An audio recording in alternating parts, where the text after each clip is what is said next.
आज आम sigma cube fastest trick मुझे तुमके कहमी 5 क्यूब के तुम कह 125 मुझे तुमके जब कहमी 8 क्यूब के तुम कह 512 जदि हठात पदरे दिए तुमके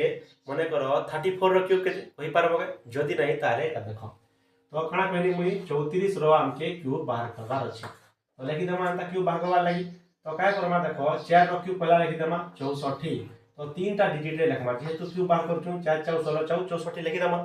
3 भी सेमता क्यूब लिखमा 27 तो 3 डिजिट रे 27 लिखिदेमा एतकी लिखि सारनु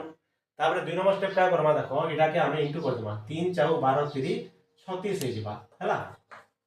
36 जिबा 3 4 12 3 36 करबो जहां बाहर बा सेटा के फेर थरे 34 रे गुणन कर देबो 36 और 34 के गुणन कले केते हे जिबा 1224 हे जिबा केते हे जिबा 1224 हे जिबा गुटे घर छाडी के लिखबो तापर एटा के जोग कर देबो हैला 4 के 4 6 4 10 2 1 3 7 2 9 2 1 3 तो केते हला 39304 तमर 34 रो क्यूब बाहरी गला तो आपण मान को लाइक प्रश्न होचे आपण माने 43 रो क्यूब बाहर करी संग संग कमेंट बॉक्स रे लिखुन जदि इन्फॉर्मेशन भल लागला निश्चित भाव कमेंट करबे चैनल के सब्सक्राइब करबे धन्यवाद।